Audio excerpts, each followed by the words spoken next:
Welcome, Empower Hour podcast. I am so excited and thrilled and honored to have this guest, Flor Martinez Zaragoza, joining us, Celebration Nation founder and the most renowned farm workers advocate that I've ever met. And she is making waves and super progressive, and there is no telling her no. So I am going to introduce you now to Flor. Thank you for being here. Thank you for having me. So, how many podcasts have you done? So this is going to be my first official podcast. Yes. And I waited because I've gotten offers, but I wanted to be with a Latina Indigena woman. Yes. And here we are today. Well, here we are, birds of a feather. Here we are. Well, thank you. Honored. Okay, so I want to start. Describe yourself with 3 adjectives. How do you describe yourself? I would say resilient, empowered. There's more than 3. I know, so but the first 3 that come to mind. Then I want to say blessed. Okay, blessed. I love that. Where do you live right now? I live in San Jose, California. Where were you born? I was born in Ajijic, Jalisco, Mexico. Can you tell me about how you got from there to where you are today? Yeah, when I was 3 years old, my mom, my dad, and my sister, we came to the U.S. The first step I took on these border called U.S. Was in Los Angeles. So Los Angeles was the first time I stepped foot in the U.S. And then from here, we pretty much migrated up to the Bay Area. I lived in San Martin, California for a long time. I think that's where I had my childhood, in Gilroy. And then now I'm in San Jose, California, and I love it there. I pretty much migrated my family there. Really? And because I thought it was I think so far it's been a place of great opportunities, educational wise, workforce wise. I have siblings. I'm the oldest. Of how many? 4. So I'm the oldest, and now my mom is back in Mexico. She had to go back because my grandmother got sick, and it's been 3 years, I think almost 4. And as the oldest daughter, putting that on top of older daughter duties already, it's been interesting. But it's been a community. It's been a team effort with my siblings and my dad. So we're doing this together. So you and I just recently got acquainted, and from when I met you till today, literally, you are probably busier than me and many high-performing people I know. Can you tell me a day in the life of Flor? Day in the life of Flor. So it depends what day of the week we're looking at. But, I wake up. I still need to do the whole meditation in the morning. I haven't do that. I go straight to work. I get on my phone. I know I should wait a little bit, but there's so much to do. And get on my phone. I start posting content because the morning is my most engaging time. And from there, I feel like I just keep working. I go to the office sometimes, but I also work from home. I do a lot of my work online with my laptop. And then I'm always on phone calls. And then if it's the weekend, I go to distribution. Sometimes I do, sometimes I don't. But it's become so sustainable that, they operate on their own. Right. This weekend, just yesterday, we did Gonzalez and Oxnard. And then we did Napa this weekend too. And the weekend before that, it's just, we do 4 distributions every weekend now. So for people listening right now who don't know you, explain what you're talking about, distributions. Can you start from the beginning, what Celebration Nation is, and so they can understand how immense it is for you to say that you have simultaneous distributions going on in multiple states. Yeah. Back up. Tell me what Celebration Nation is. Yeah. So in 2020, when the pandemic started, I founded a nonprofit organization that's for basically our Latino and Indigenous community. And the pandemic hit. So I also have an event company, and it was going to be a branch from that event company. But we made it its own entity, so it's its own nonprofit. And basically, originally, it's supposed to be a space where families can come, be together, a series of different events, festivals, free of charge for these families, where they can enjoy being together. Because in our Latino households, there's always work. They're always working. The dad and the mom. And there's not really time for family time unless it's like a Sunday. Right. And then maybe by then, though, mom's tired. Totally. And they don't have the money to take them to the movies, especially if they have like a family of 4, a family of 6. And they can't afford Great America. A lot of these kids in Los Angeles haven't even been to the beach. Oh, I know it. And the beach is right here. I know it. And just because their parents are always working. And I just remember when I was a little girl, we would go to these events once in a while, maybe once a year, that were free. And they're like core memories because, I mean, there was even one time we went to a Christmas event and they had fake snow. And I just remember seeing my siblings so happy. And like, you know, as the oldest, like knowing that my siblings, you know, couldn't experience certain things like Great America or Disneyland, you know, I just wanted to, it made me really happy to see them happy and then see like my parents like also happy, you know, because without funding, you can't enjoy things. Like without money, you can't have these experiences. So when it's free, you're able to celebrate and you're making memories. And they don't forget, the kids don't forget the memories. That's right. They go back in their childhood and then they're like, I remember that day when I went to this one event. And remember the music, Mom? Like, you know, like, remember there was this and that.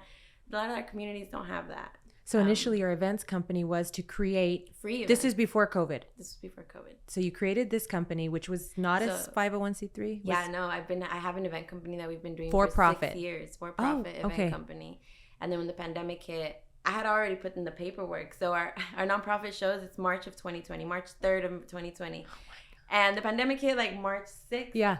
So I had already had the paperwork, everything. And then months passed. Obviously, we couldn't have events. Same thing with my company. I had to put that on pause. Right. And then, you know, thankfully we applied for like government grants because we were like, well, you can't just stop our events. Right. You know, I'm a businesswoman. I know how this works. Yeah. And that's another thing. Like, I want to be able to educate our communities with resources about, like, you know how many people lost their businesses because they didn't apply or they didn't have the resources on how to apply. They just did not have the education information. I know it. It's a lot.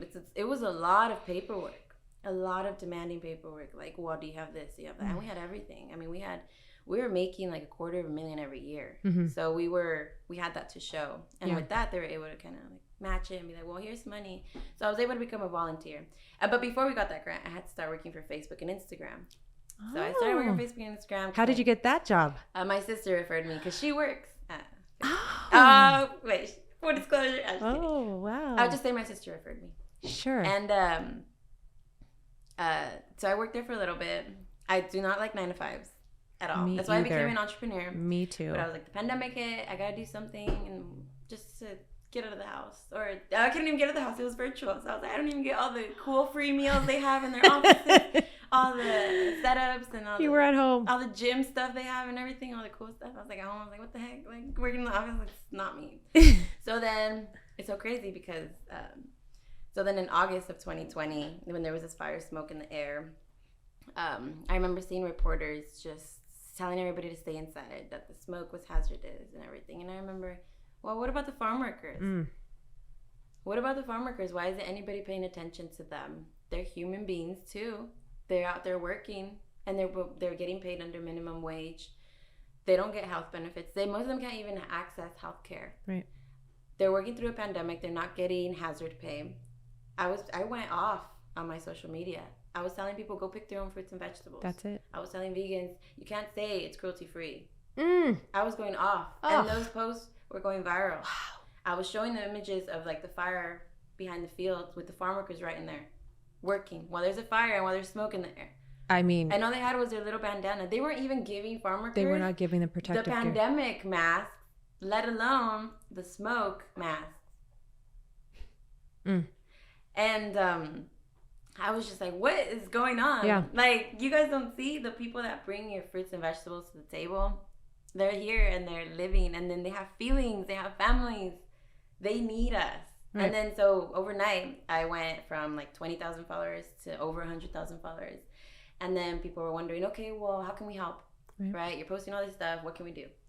And I was like, well, I mean, I have a nonprofit. Let's make a $5,000 goal. Let's help out Salinas. And then, boom, before you know it, we raised $650,000. What? Over how long? What period? Maybe a couple of days. Stop. Maybe we made the first $500,000 in the same day. And then, so from there. What were you thinking when this was happening? Like, Tell me your mindset. So the cool thing is I'm a businesswoman. Yes. So I've seen that type of money. Yes.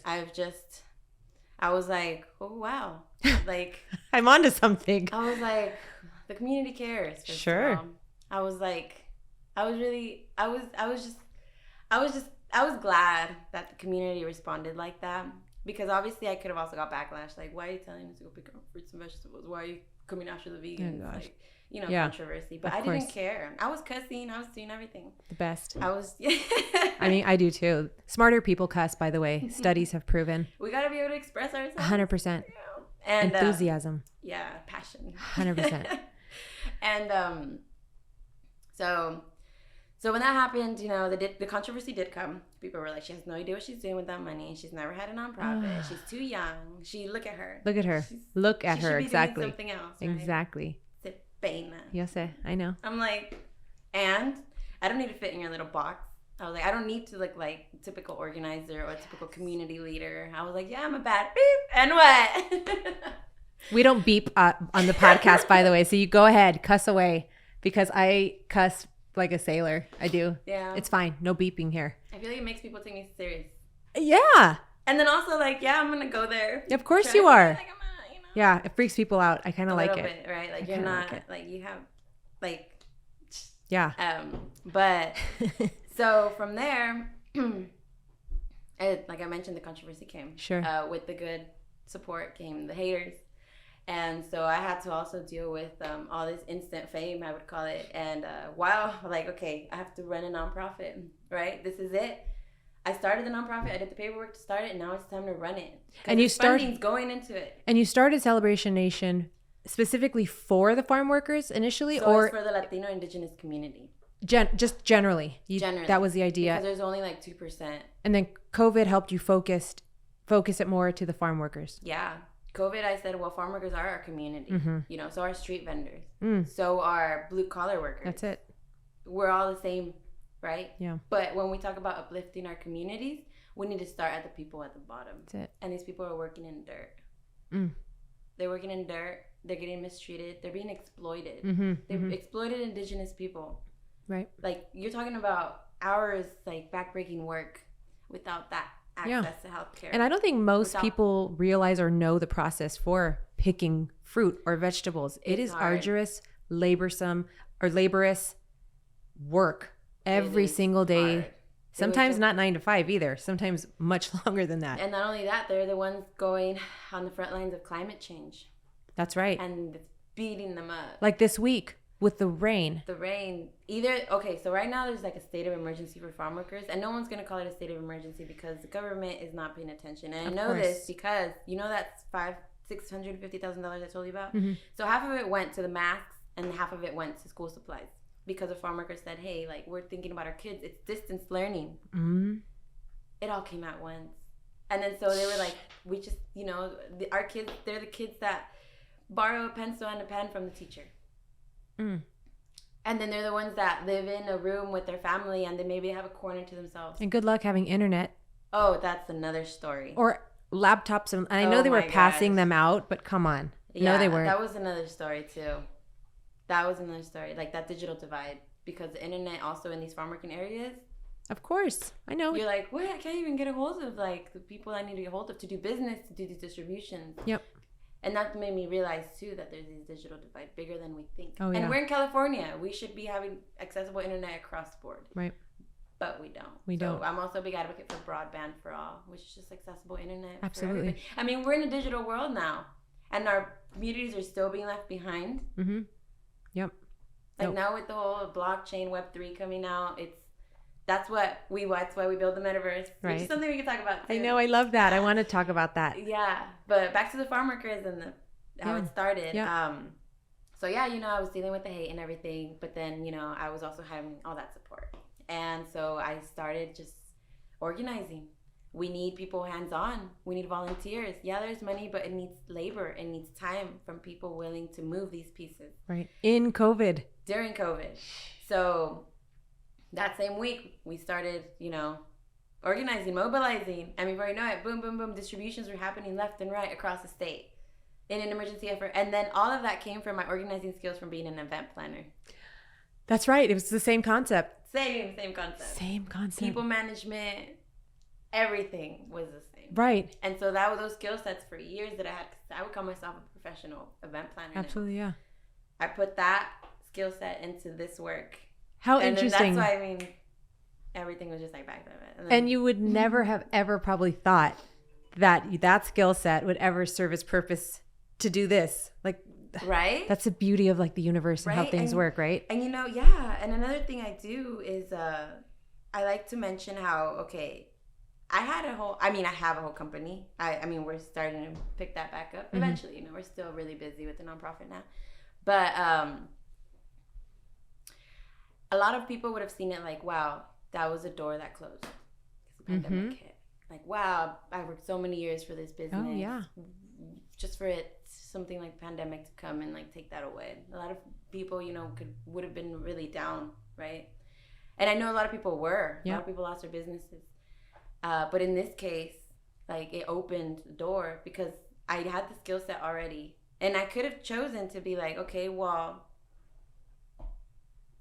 yeah, never mind. No, you could have. You could have chosen not like to not do it. It's a lot of work. It's a lot of money to deal with, and a lot of people with opinions to like just right. It's intimidating. I could have been like, oh, I'll just donate it to the Red Cross and hope they give it to someone.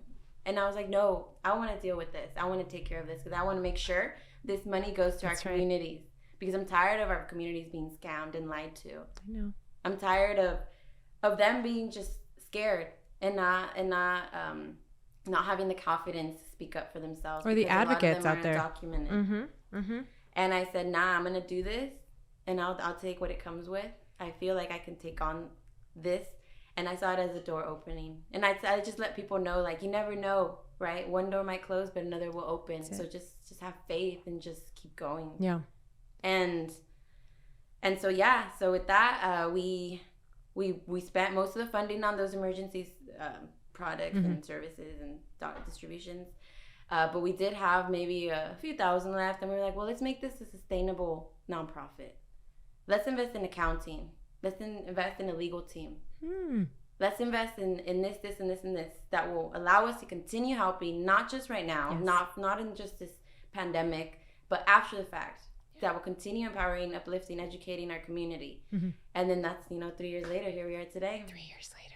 So tell me, this is why it is so significant that you're able to do multiple food drives in different cities. How many cities are you in now? So now we're in about 12 cities. Oh my God. Our goal probably in the next couple months is hitting 20. Because as I mentioned, we have an emergency state. There's a state of emergency for farm workers right now. They are not working because of the season. Yeah. All these floods are just, they don't have work. They want to work. Yeah. They're always working through the heat, the cold, anything. Another reason, like, I also spoke out during the pandemic was the heat waves. Everything was just adding up. It was like, I became a ticking time bomb because it was like, oh, I heard this, they're going through this, and this. And finally I was like, stop. Just stop. And nobody's doing anything. They're talking about it. Help them. I was like, it was like a cry for help. Absolutely. For the ones that didn't feel like they don't have a voice. Right. And as like a young teen, I started doing advocacy work with my mom because she was advocating for kids that were being like they were trying to put these kids into special ed when the only reason they had was because they didn't speak the language English. Barrier. Yeah. And the moms, the dads, they didn't speak English either. So when they were telling them, oh, hey, your kid needs to go here, they were like, okay, pero por qué? Yeah, and they don't know. And okay, so mi niño, okay. And so my mom, she knows both languages.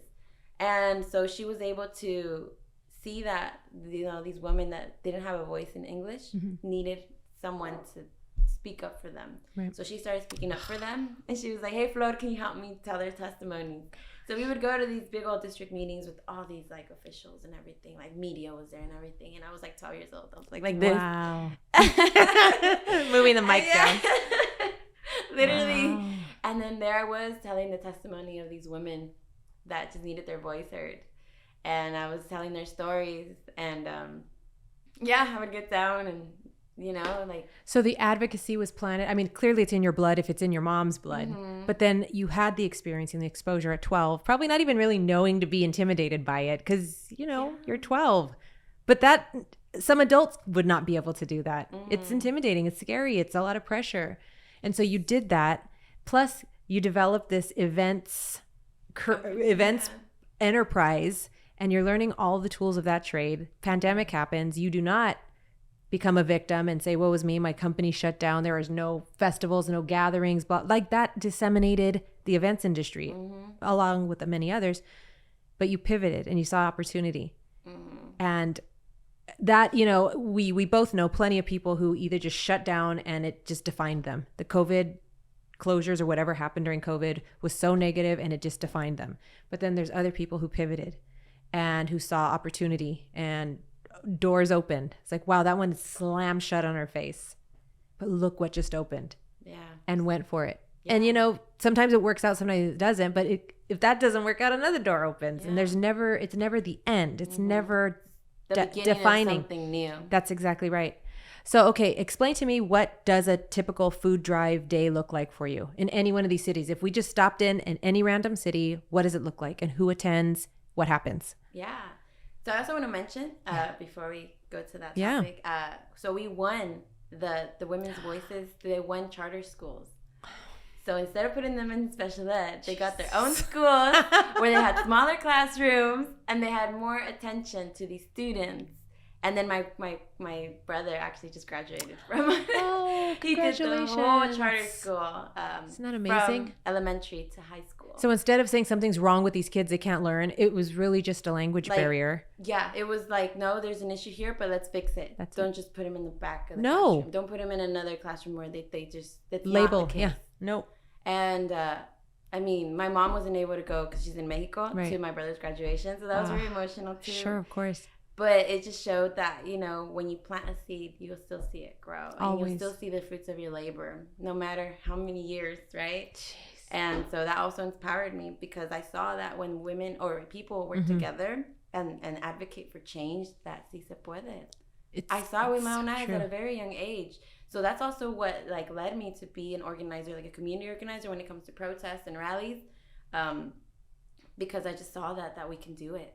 So that's what I want to talk about next before the metaverse. Okay. Protests and rallies. You do it the way we have seen throughout history classes. Like when you talk about protesting and sit-in and demonstrating, you do it. How do you gather the people? And I know you just did it yesterday or Sunday. Yesterday. What were you protesting yesterday? So yesterday we were in front of the ICE Detention Center. The ICE? We were protesting basically ICE is violating human rights and they need to be shut down. Right. We were also advocating for immigration reform, which is what we all need. We haven't had immigration reform for 30 years, which is what I need, which is my parents need, which is so many people I know and love. It's what they need. And we've been lied to, politician after politician and president after president. They feed us these lies, so we go out there and vote for them, and then they don't deliver. And that's the same thing. Our communities continue being scammed, lied to everything, right? Only when it's election time. There are advocates, champions of the community. Yeah, and then when it's time to do the work, now we have the Republicans taking over office. And I don't even like talking politics or parties, but it's just like we need to pay attention to these things, and they need to be held accountable. And if it means hitting the streets and just gathering a bunch of people, and then now we have the power of social media, so now all these people are able to not just show up, but they're spreading the message of what they're seeing when they show up and what we're saying on the megaphones, what's being advocated for, the signs. You know, there's some really creative signs, really good ones. It allows us to make the movement bigger. And then one thing that I'm working on right now is I really want the youth to get involved. But the thing is, we got DACA. There hasn't been DACA for 2 years now. Yeah, I've had DACA for 10 years. But now all the new high schoolers, they do not have access to DACA. Right. So they're really vulnerable, because when you're looking for money, it's not always in the right places. And then when you don't have a social security card and you can't work a regular job, you gotta still fight to eat. Of course, yeah. To even survive. And I think about them a lot. And I'm just trying to work on something where I can reach them. Either that be through social media platforms, right? Where and then it's already working, but they still have so much fear. Of course. Because they don't have protection like DACA. Yeah. They don't have any protection. Right. And I want to remind them, because someone advocated for us. And now it's time for us to advocate for them. That's right. But they also need to know the power of their voice because they have a powerful voice. The youth and social media, that combo is lethal. Oof.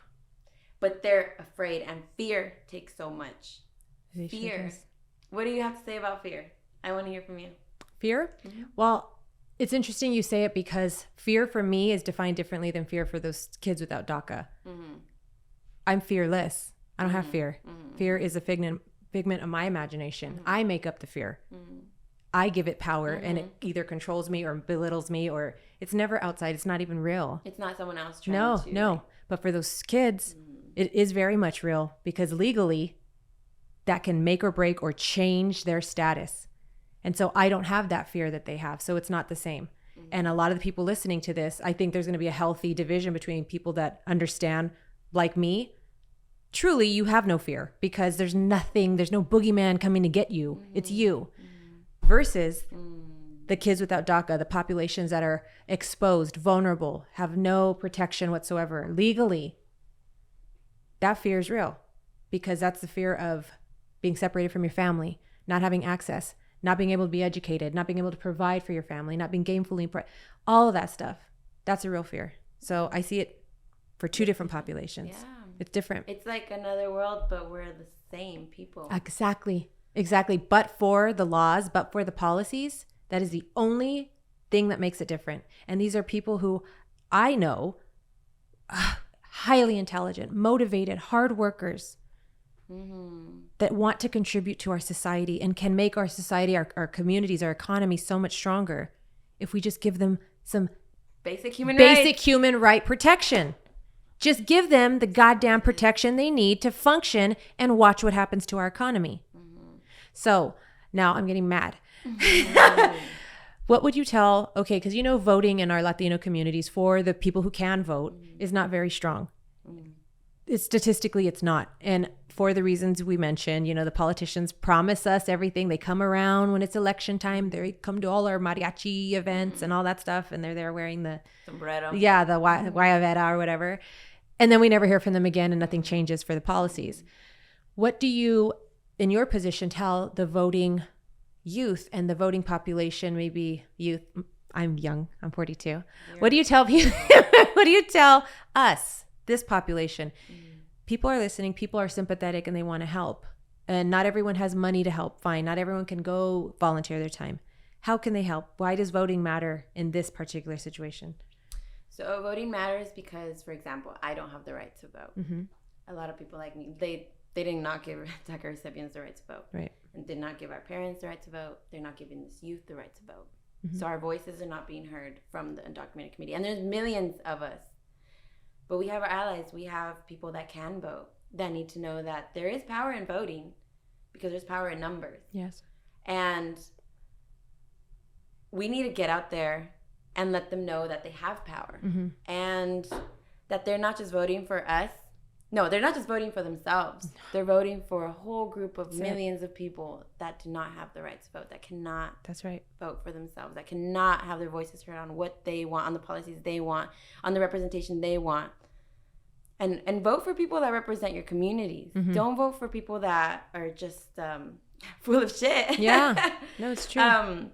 Because it's not just the president that has the power. There's like all these different politicians, built up in these entities. That we're talking about city level, state level, where we're going to see federal, the effects. Yeah, you got to start from your city, period. You got to come after your local reps. Yeah. You got to get your local people to vote because those reps that represent your people. Yeah. If they're coming to the table and saying, well, my people want this. And then you're like, wait a minute. Well, I didn't want that person in the first place. Why is he speaking up for me? And then it's like, well, you didn't vote. You didn't say anything. You didn't vote. And you didn't vote on behalf of all the undocumented people in your community. That's it. Now they're trying to defund your educational programs in your community. Because reps have that power. Yeah. Actually, a couple days ago, I was at another rally.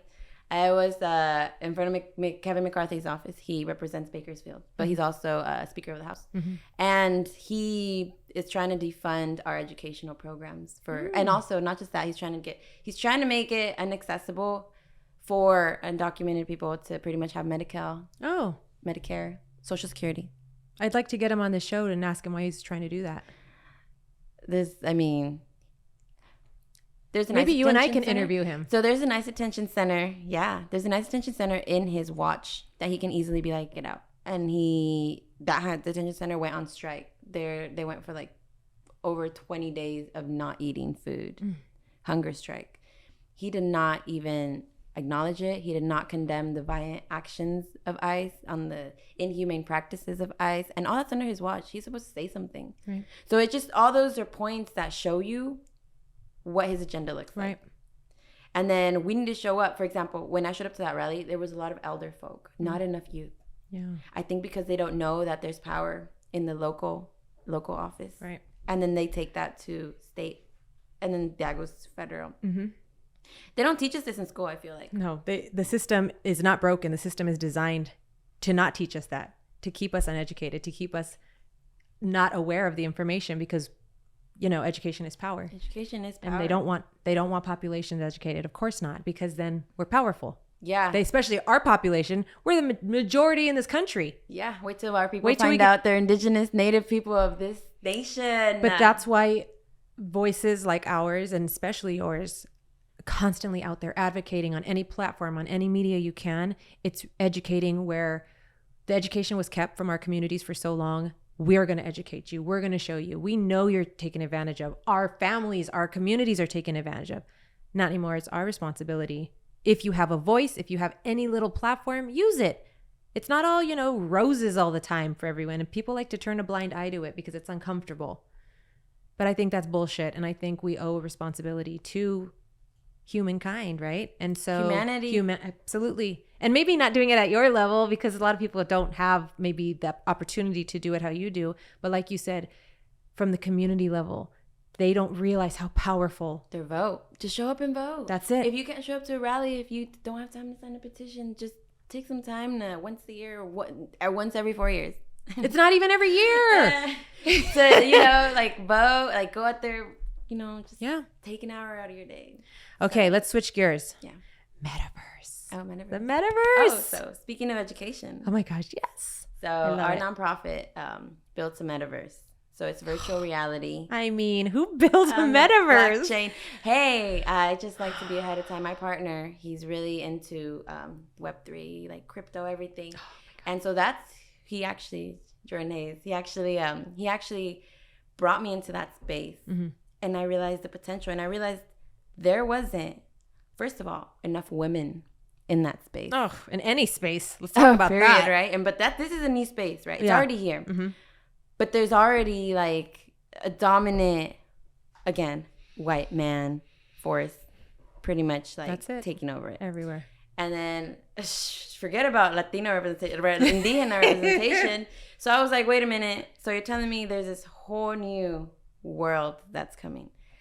And our communities have no idea what blockchain even means, what Web3 even means. I barely know what it means, and I'm pretty educated. I don't even know. Education. It's new information. That's all it is. That's what it is. Yeah. And so we need to find ways to put that information into our communities so they don't get left behind, because they got left behind with Web 2, which is the internet. Web 1 was when you were seeing things on the internet, but you weren't able to interact yet. Okay. You weren't able to do emails, posts, and anything. But now we're in Web 2, which you're able to post, comment, interact, emails, everything. Okay. It's not just information on the internet. And then Web 3, you're able to own the internet pretty much. You're able to not be restricted on what you post. Like, it's just a different space. Mm-hmm. And it comes with like virtual reality. And it comes with the metaverse. And so you created one. And so I created a metaverse after realizing, wow, my partner is in all these cool clubs, as we call it, or he's in all these cool spaces because he's able to interact with all these men on things that they relate on. And so he's in this project and that project and in this metaverse, that metaverse. I'm like, well, I want to be in this space, but there's not space in here for me to be in. And then so I made my own. And then so I was just like, I want a metaverse that represents our community, full of culture, full of nature.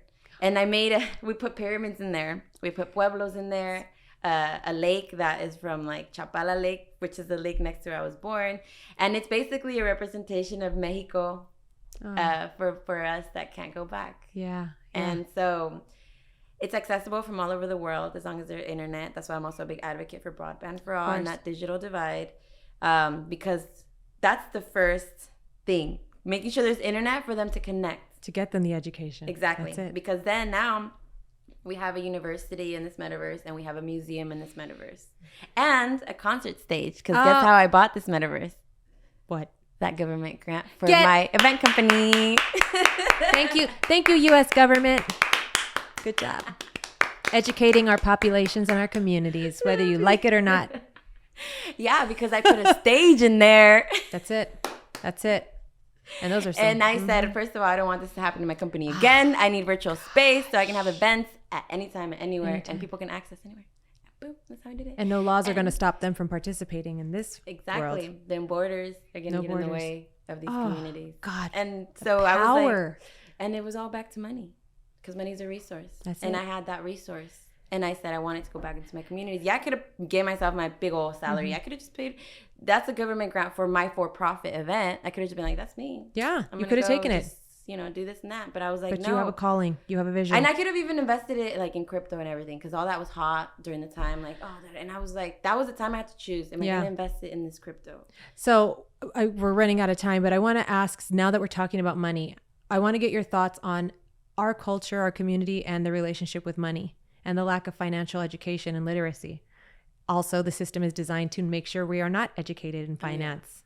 To not understand, don't save your money, you invest it and have it make more money for you, like you did. You built a team, you want to make things sustainable. We're not taught that. What do you think has to happen in our communities? What conversations have to happen to change that narrative where people don't think money is a bad thing? Because I think growing up, you have to feel ashamed. It's money trauma. Money trauma. That's the word. I still find I cower, or I try to change my story to make people comfortable, because I'm going to be a billionaire, basically. But to say that as a woman that looks like this, oh, you don't care about the community, you're a sellout. Or think those kind of things. It's money trauma. I'm like, listen, people don't know how to. Money talks, and without that money, we are not going to change community and policy. A resource, 100%. And I've learned, and I'm continuing to learn, and like what you just said, money is power, and I am going after it. And there's no shame. You are going to be a multi-billion-dollar company too, because can you imagine what you can do with that money? Oh. And if we cower from it, and if it's like continue to be talked about as taboo, how are we going to progress? How are we going to make changes? So what would you suggest people do to start desensitizing themselves to this whole like, money's bad, you're a sellout? Do you know what I'm saying? I know exactly what you're talking about. How do you respond to that now that you're making and going to continue to make some serious money? So it's money trauma, and it's what a lot of us grew up with. Even just having the lack of money and just knowing like, oh my gosh, there's not enough to eat. Oh, I can't buy that clothes I want. I have to wear the same shoes for 6 years because, my parents can't afford it. And then when you get your first paycheck, you spend all your money. Same thing next time, spend all your money, and you're not saving because you're trying to, I guess, maybe make up for everything you couldn't buy as a child, or it helps you heal, like shopping. Yeah, because you're like, therapy. I always wanted something like that, and then now you have this money, and then you spend it all, and then you're like, okay, well, did you invest any of it? No. Did you save any of it? No. But their nails are done. But their nails are done. Their hairs are done. They got the new Louis bag, and it's like, no, like they're renting. Yeah. Right. Yeah. Did you buy a house? Did you buy a car before you bought that bag? Because we need to get our land back, first of all. And it looks like we have to do it with money. So we need to become these, we need to make our own seat at the table, and then be like, yeah, Latinos are going to come, Indigenas are going to come, and then we're going to make money, pay her, And so what I would say is take the time to invest into in learning about financial literacy. Yes. Because it's a lot to learn. It's a lot to learn as an adult. What if people say, I don't know where to find the information? Look for the information. Look for people like you that want to share that information. For example, it's funny you say that. Our metaverse is going to have a financial literacy course. Financial literacy is our first thing, because we can't get them into crypto and investing without them knowing how to do that. And the museums to teach them the history of who they are, which is, they're not illegal, they're not immigrants, they're not even Latinx, they're not even Latino, they're not Hispanic. They're indigenous people. Yeah, we're mixed with a little bit of European here and there, but we're the indigenous people of this country, and we should be talking and saying that and putting that out in the universe instead of saying like, oh, sí, soy un inmigrante, oh, sí, soy hispana. We're adopting the definitions. They're giving us all these things. Don't be who they tell you to be. That's it. That's all a lie. The labels and the categories. Yeah. That's it. So the museum, that's for that. And then the universities to show them like, okay, this is how you take care of money. Not only that, but this is how you get into this blockchain space. Right. And then from there, everything will be whatever. It's decentralized. So we're getting all our info. For example, if you guys want to do something on law school, we're going to. You have a space in there. We're going to have our law school there. And then you can go in there, little Gina avatar. You're like, walking. Yeah. Can I wear hoops? You can wear whatever you want. And then the little bubble shows up here with what you say and maybe even your face, like a FaceTime. I would That's love what that. we have installed already. With filters? Hey, 2023, anything is possible. But I think it is really important that, even like, for example, if you're a daughter or a son of like a family that grew up poor, right? Yeah. And then maybe you still see that your parents are having a hard time saving money. Take that course for them. Because then you could take that back home and then you're educating them. Or then you take that back home and you're educating your siblings. And then they're watching you manage money the way that should have been done the whole time. Absolutely. Oh, you talked about Instagram, TikTok. Go in the search field. What should they type? Go to the first field. Okay, you could go on Instagram, TikTok. You can look up financial literacy. How to save money. Yeah. How to make invest. Money. How to There's invest. people out there giving out this information for free. It's all free. It's all free. And you have to just invest that time instead of scrolling. Okay, maybe scroll on the financial literacy search bar. Can you imagine if people spent the hours that they spent scrolling on the bullshit that they look at? The Kylie Jenner's body. Yeah. And they actually focus on scrolling on financial literacy content. Yeah. Like what? How does their life change in a week? Seriously. And it's just about putting that time into that. I know it's probably, like I said, going back to the money trauma. You probably don't want to hear about money. You probably don't want to hear about, I have to save money for what? It's something like, it affected people's like childhood. Even now, livelihood. Like money, people without money, they don't have food, they don't have healthcare. There's just a lot Nobody of things listens that to them. Buys. Yeah. And so we can't stay under the poverty line anymore. No. And that's, for example, the farm workers, they work so hard and they get like pennies. But their kids, they stay in school. And they're the ones that are going to be changing it up for their family. They're going to pretty much save their families. I feel like in a way, me doing what I did and just being an entrepreneur with that event company and just working all the time, I feel like it contributed to being able to take my parents out of like the poverty and my siblings, because there was a point where I was doing these events and I found out that they were about to be in a shelter. And I said, okay, first of all, now they're living with me. My mom's in Mexico, but now my siblings and my dad live with us. Yeah. I got a bigger spot and I said, you guys, this is what we're doing. And I'm gonna, this is what we have to do. I had to kind of stand up and be like, and my sister, she's so smart too. And my siblings, my brothers, they're so smart. But someone's got to lead the way. Yeah. Right. Someone's got to show them that it could be done. Absolutely. That sí se puede. And so I think if you take anything away from Flor and everything you are, and I know right now you're just front and center for the farm workers, but from the outside looking in, you're an entrepreneur, you're the first gen, you're breaking down barriers in the metaverse, you're creating your own space. So I don't want to hear, and I know you don't want to hear when people are like, there's no space for me, it doesn't exist. Create your own space. Create your own space. Create your own space. What's stopping you? You're all these things. And I know your mom is not here in the state, in the country. And I'm sure she shares in your successes as well from afar. And I know that can't be easy. I know I speak on behalf of her being a mom myself. If you were my daughter, like, oh my gosh, the pride not only for your family, for changing the trajectory of your own family, but what you're doing for the community. And I know you're not going to stop. You're not going to let up. And you will. You're going to connect again. I'm bringing her back. That's it. She's coming back. I'm going to help you. And thank you just on behalf of our community, just for what you do and for speaking up for the voiceless, because it takes so much. And you probably don't even realize how much it takes from your time, your energy, your love, your blood, sweat, and tears, your sleep, your nerves, your anxiety. And you're putting it all on the line. And this is you, and you are us. And so thank you on behalf of the community. And just it's an honor to have you here. And thank you for doing this podcast. Of course. And I'm happy to be your friend. Thank you. Thank you, Gina. I love you. Thank you for saying that. And it's true. I think we all have the power to be doing what we think is right when it comes to change. That's right. I think we all have something that we can contribute. How can people connect with you who don't know you, by the way, and who want to support and be an ally? Yeah. So, I mean, my Instagram is @flower in Spanish. So not the word flor, but the 3 words @flower in Spanish. Our Instagram is @celebrationnation.org. Our website is celebration-nation.org. We always put up ways to get involved. Currently, we're trying to help the farm workers feed themselves and their families because, as I mentioned, they're not working.